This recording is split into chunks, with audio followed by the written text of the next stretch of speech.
Olá, seja bem-vindo, seja bem-vinda à nossa 7ª aula do pré-vestibular. Nas aulas anteriores, vocês puderam aprender sobre tipos textuais com o mediador Stefânio, puderam também aprender sobre os elementos que constituem o texto argumentativo. E hoje a gente vai fazer um mergulho nos tipos de argumento. Mas antes, eu gostaria de fazer um esclarecimento. Muitos alunos podem estar pensando, para que eu estudo isso em português, texto argumentativo, se eu já tenho produção textual, redação no pré-vestibular? E aí eu digo para vocês o seguinte, aqui a gente não tem a perspectiva da produção do texto, da escritura, mas sim da análise textual. Na UERJ, por exemplo, caem muitas questões objetivas sobre texto argumentativo. Então aqui você vai aprender a localizar num texto uma tese, perceber como o texto está sustentado nos seus argumentos. Aula 7, texto argumentativo, estratégias argumentativas. Vamos começar com uma breve revisão da aula 6 sobre os elementos básicos do texto argumentativo. O que é um texto argumentativo? É um texto que defende um ponto de vista sobre um determinado tema. Então, galera, não dá para ficar em cima do muro. Para ser um texto argumentativo, eu preciso defender um ponto de vista. Quais são os elementos da argumentação? Olha lá, estão listados ali. Tese seria o ponto de vista defendido pelo enunciador. Porém, não basta que eu tenha um ponto de vista, eu preciso fundamentar esse ponto de vista, defender. Então, a parte do texto em que eu estou defendendo o ponto de vista, eu chamo de argumento. Agora, o que é a contratese? Bom, se a tese é o ponto de vista defendido pelo enunciador, a contratese seria um ponto de vista contrário àquele defendido pelo autor, pelo enunciador.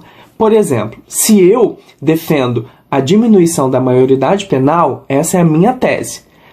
Um ponto de vista que é contra a diminuição da maioridade penal seria uma tese contrária à minha, por isso, contratese. Então, agora que a gente já refrescou a memória do que é tese e o que é argumento, a aula de hoje vai focar nos argumentos. A gente vai analisar quais são as estratégias, então, para construir esses argumentos. Estratégias argumentativas são recursos usados na apresentação dos posicionamentos visando fundamentar a tese que será defendida. Olha lá os tipos de argumentos que a gente trouxe aqui para a aula de hoje. 1. Exemplificação. 2. Argumento de autoridade. 3. Contra-argumentação, que aí temos o ponto 1, concessão, e o ponto 2, redução ao absurdo, e 4, negação. Agora a gente vai esmiuçar cada um deles. Exemplificação, eu apresento exemplos concretos que ajudem a sustentar uma determinada posição. Então, vamos pegar aqui esse exemplo. É preciso recusar a pena de morte por uma razão muito simples. Ela não reduz os índices de criminalidade. Tenho aqui, então, uma tese, o meu ponto de vista. E aí eu vou dar exemplos para sustentar esse meu ponto de vista.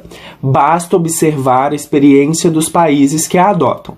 O Estado americano da Geórgia, maior aplicador da lei capital, tem 20% mais homicídios do que a média nacional no Canadá. Por outro lado, a criminalidade caiu 27% depois que a pena de morte foi abolida.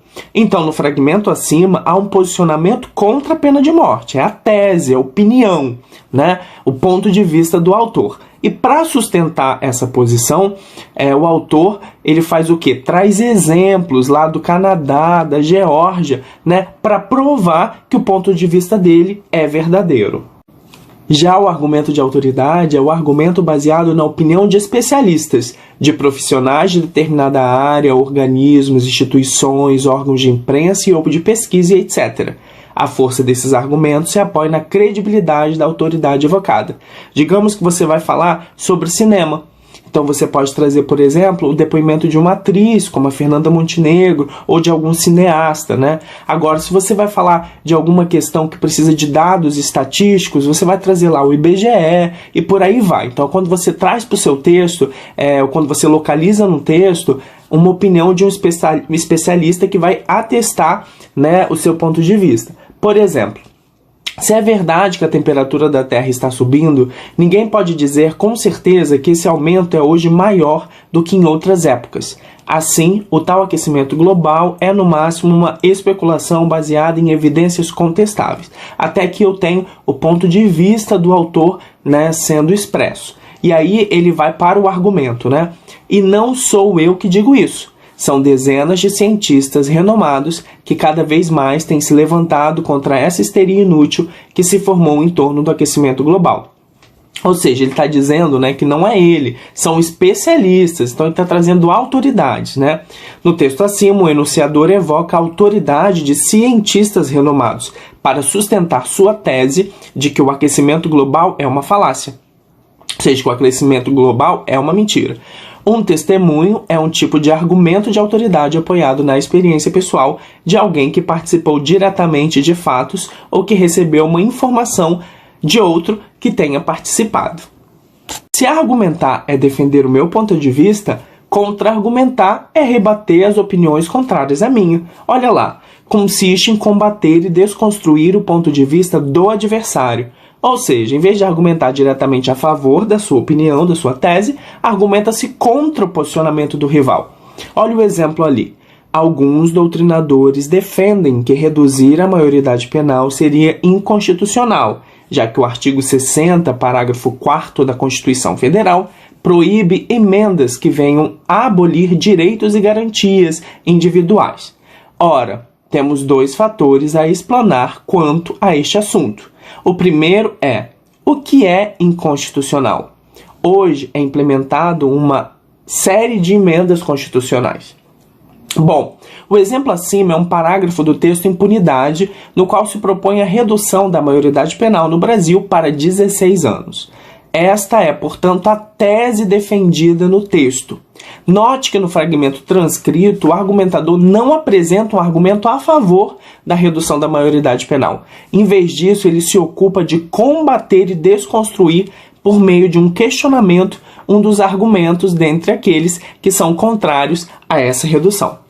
Bom, galera, então é simples. Ele traz um argumento contrário ao dele e ele vai lá destruir esse argumento, né? Isso mostra o quê? Que esse autor tem uma maior amplitude, né, nas suas colocações, o que dá mais credibilidade ao texto. Porque além de ter competência para defender o seu ponto de vista, ele mostra conhecimento do ponto de vista de pessoas contrárias ao dele e ainda consegue contra-argumentar, rebater esses argumentos contrários, né, o que faz com que o texto fique com mais credibilidade. A concessão é executada em duas etapas, né? Primeiro, inicialmente, você parece concordar com seu rival, ou seja, você concede razão ao adversário, por isso concessão, né? Você parece concordar, você faz uma concessão, mas em seguida você vai combater, né, esse ponto de vista contrário ao seu. Por isso que a concessão está dentro da contra-argumentação, né? Olha o exemplo. Muitos dizem que o aborto é uma forma de assassinato e que a vida deve sempre ser preservada. Então, temos ali um ponto de vista, né? É verdade, pareço concordar com esse ponto de vista. Mas, por que então o mesmo raciocínio não deve valer para preservar a vida das milhares de gestantes que ocorrem todos os anos a clínicas clandestinas cujos procedimentos cirúrgicos, não raro, resultam em morte? Então, quer dizer, eu apresento um ponto de vista que não é o meu, né? Não é o que o autor vai defender. Eu dou razão, mas em seguida questiono isso, rebato isso. Olha lá, no exemplo acima, procura-se defender a tese de que o aborto deve ser legalizado. Em um primeiro momento, o argumentador parece concordar com seus rivais, ou seja, parece se inclinar contra a legalização do aborto. Essa impressão é transmitida pelo emprego da expressão "é verdade". Mas isso dura pouco. Logo em seguida, ele levanta um questionamento que tem o objetivo de contestar o raciocínio do adversário, em última instância, invalidar a tese rival. Redução ao absurdo. Consiste em explorar até o limite todas as consequências de um argumento rival com o objetivo de demonstrar sua inconsistência. Vou dar o seguinte exemplo, e eu tenho certeza que a maioria dos adolescentes já ouviu ou vai ouvir a seguinte frase. A mãe diz: por que eu deveria deixar você ir à festa? O filho diz: porque todos os meus amigos vão. E a mãe diz: então quer dizer que se todos os seus amigos se jogarem embaixo do trem, você também vai se jogar, certo? A partir do argumento do filho, né, para que a mãe deixasse ele ir à festa, a mãe se põe a demonstrar que o argumento dele é inconsistente e, portanto, inválido.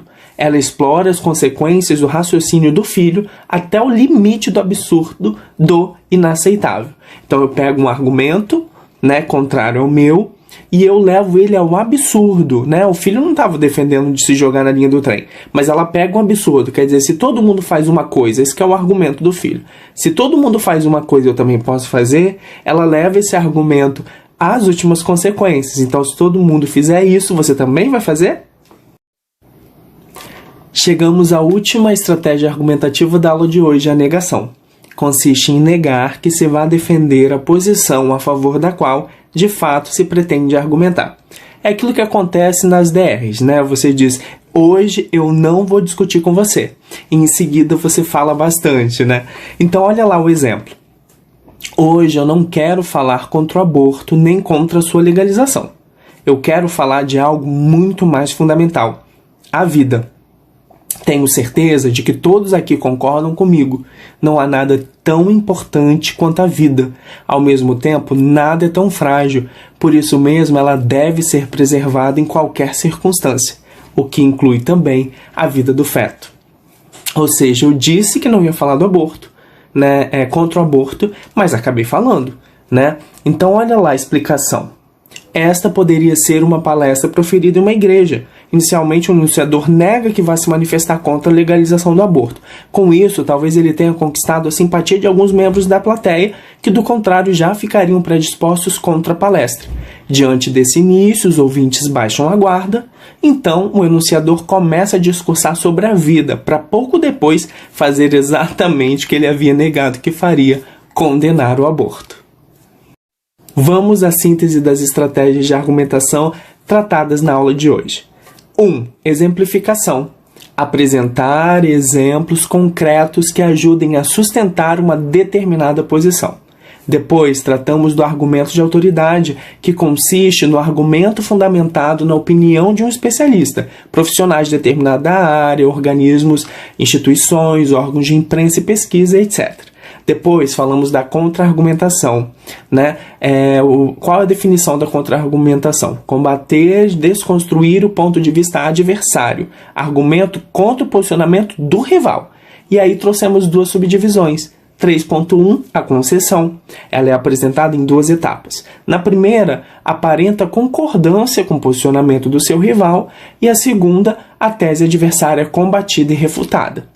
E a 3.2, redução ao absurdo.